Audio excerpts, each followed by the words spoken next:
तब भगवान कृष्ण जी से जो है शीश दान में मांग लिया। तब ये रोने लगे। भगवान बोले अब क्यों रोते हो? कि दान देने से डर गए, अभी तो आपने वचन दिया, अपने वचन को याद कीजिए। तब ये कहने लगे प्रभु मैं दान देने से नहीं डरता, मैं तो यहाँ पर इसलिए रो रहा हूँ क्योंकि मैं अपनी माता को वचन दे के आया था कि मैं युद्ध देखूंगा और युद्ध लड़ूंगा, जो सेना हारेगी उसका साथ दूंगा। आपने तो शीश मांग लिया, तो मैं कैसे युद्ध देख सकता हूँ और कैसे युद्ध लड़ सकता हूँ? तब भगवान कृष्ण जी कहने लगे कि मैं आपकी एक इच्छा पूरी कर सकता हूँ, आपको यहाँ पर जो है महाभारत का युद्ध दिखा सकता हूँ। तब भगवान श्री कृष्ण का शीश दान में लेने के बाद तुरंत जो है यहाँ कुरुक्षेत्र में ब्रह्म सरोवर के मध्य चंद्रकूप के ऊपर राजा बबरी का शीश युधिष्ठिर द्वारा स्तंभ बनाया गया था, उसके ऊपर यहाँ शीश को स्थापित किया गया और यहाँ से इनको जब वरदान दिया था कि आप यहाँ से जो है सारी महाभारत का युद्ध देख सकते हो। तब इन्होंने जिधर जिधर युद्ध होता था यहाँ से जो इन्होंने सारी महाभारत का युद्ध देखा था।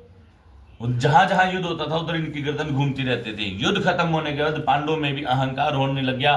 भीम कहने लगा कि सबसे ज्यादा मैंने मारे हैं, अर्जुन जी कहने लगे कि सबसे ज्यादा मैंने मारे हैं, नकुल जी कहते हैं कि सबसे ज्यादा मैंने मारे हैं। इसी प्रकार पांचों भाई कहने लगे, पांचों पांडव कहने लगे कि सबसे ज्यादा मैंने मारे, अपने आप को श्रेष्ठ बताने लगे।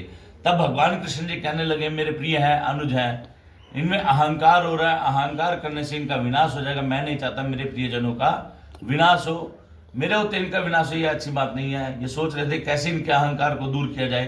तभी याद आया कि चंद्रकूप के ऊपर जो है राजा बबरीक का शीश रखा हुआ है, उसने सारी महाभारत का युद्ध देखा है, तो वही इस बात का निर्णय करेगा।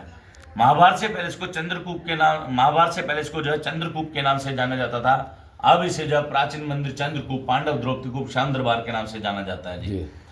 तब भगवान ने कहा कि इसका फैसला जो है चंद्रकूप के ऊपर होगा। वहां पे राजा बबरीक का शीश रखा, उसने सारी महाभारत का युद्ध देखा है, तो वही इस बात का निर्णय बताएगा कि किसने कितने मारे हैं। तब भगवान कृष्ण जी पांडवों को लेकर यहाँ पर आए और इनसे पूछने लगे प्रभु आप युद्ध के साक्षी हो, आप बताइए कि किसने कितने मारे हैं।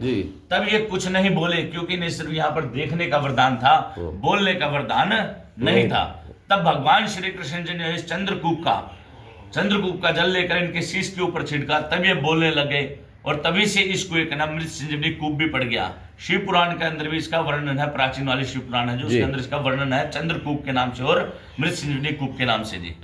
तब भगवान ने पूछा प्रभु बताइए किसने कितने मारे? तभी ये बोले प्रभु यहाँ तो किसी सेना के बीच कोई युद्ध नहीं हुआ, यहाँ पर तो सिर्फ एक सुदर्शन चक्र चल रहा था और माँ काली जो है खप्पर लेके पीछे पीछे घूम रही थी। काली के अवतार में द्रौपदी थी जो अग्निकुंड से उत्पन्न हुई थी। तब जाके पांडवों का अभिमान टूटा था कि करने वाले भगवान हम तो नाम मात्र के पुतले हैं।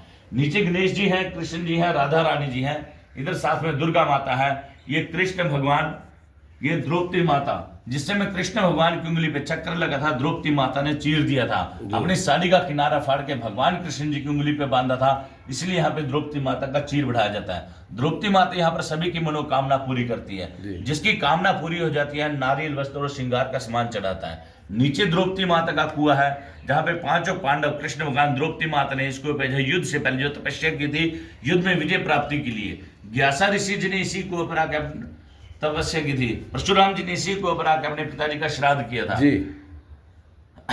द्रौपदी माता ने इसी को ऊपर अपनी प्रतिज्ञा पूरी की थी, दुशासन के खून से बाल धोने के बाद यहाँ पे शुद्ध स्नान किया था। द्रौपदी माता ने यहाँ पे वरदान दिया था जो यहाँ पर आके गुप्त दान करेगा उसे 1000 गुना फल मिलेगा। जैसे भगवान कृष्ण जी ने मेरी लाज बचाई थी वैसे मुश्किल लाज बचाऊंगी। सूर्य ग्रहण के समय इसको एक रंग कभी असली दूध जैसा हो जाता था। यदि आप अपने घर पे भी जल लेके जाते थे, जितनी देर ग्रहण होता था सूर्य ग्रहण, उसी समय इतनी देर पानी यहाँ पर भी सफेद होता था और आपके घर पे पानी सफेद हो जाता था। वाह, अच्छा जय श्री श्याम, जय श्री श्याम। तो मैं अनिल कुमार भारती यहाँ पटियाला से ब्रह्म सरोवर कुरुक्षेत्र में आया और यहाँ पे इस पवित्र तीर्थ के हमें जो दर्शन करने का अवसर मिला और हमें इतना ज्ञान पंडित जी ने दिया। पंडित जी आपका भी बहुत बहुत धन्यवाद। जय श्री श्याम। जय श्री श्याम।